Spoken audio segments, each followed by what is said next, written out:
This is Koryaiko Philippine. In this video, I will introduce to you the Koryaiko DF83V.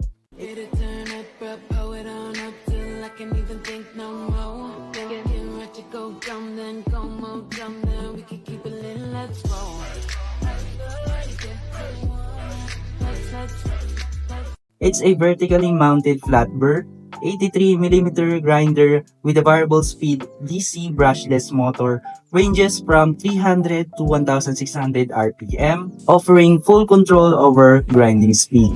Moving forward, these are the inclusions.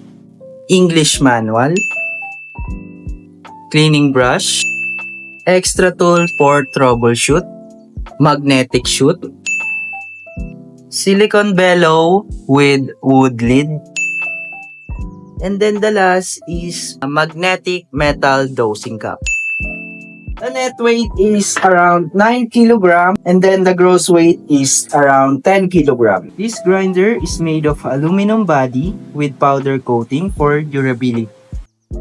It has a power of 680 watts with 220 volts over 60 Hz. Bin hopper capacity is 60 grams with bellow.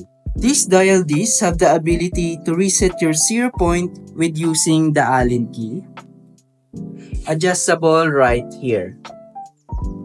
You can adjust that and change your zero point when changing the burrs. And also, it is stepless, so it's great for both espresso and filter. Indicating adjustment scale for espresso, coffee filter, V60, mocha, and more. To remove the burr, all you need to do is to rotate it and remove the adjustment dial as well as the burr carrier.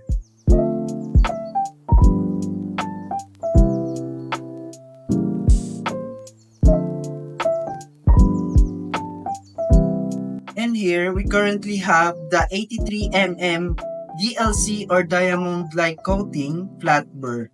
This is the upper burr and then the inside burr. So next is the parts of the machine. Hopper lid,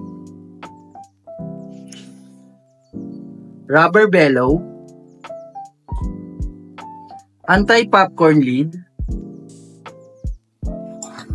indicating collar, the dial disc, magnetic chute, magnetic dosing cup, the power switch, button to start and stop the grinder, base, body, the prop, speed adjusting knob. The increased speed is by 100 RPM, increments by turning the speed adjustment knob clockwise. Decrease the speed by 100 RPM increments by turning the speed adjustment knob counterclockwise. The motor speed can be adjusted both before and after the motor starts. The grinding range and speed recommended for espresso between scale 10 to 30, and then the speed is around 800 to 1600 RPM or revolution per minute. While pour over, the grinding range and speed recommended between scale 40 to 70, and then the speed is around 600 to 1000 RPM or revolution per minute. Let's try to grind for espresso. The grind scale is number 10.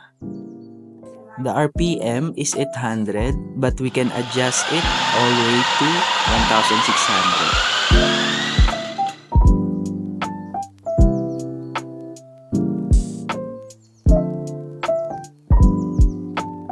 So next, let's try to grind for mocha. The grind scale is number 65. RPM start with 800 to 1200 RPM.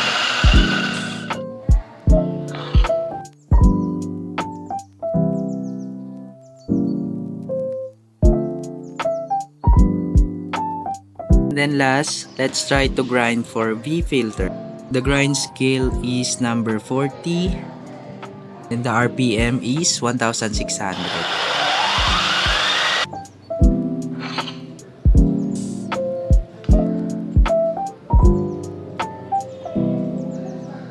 take note, adjust the grind setting finer only when there are no coffee beans in the grinder and while the grinder motor is running and the burrs are spinning.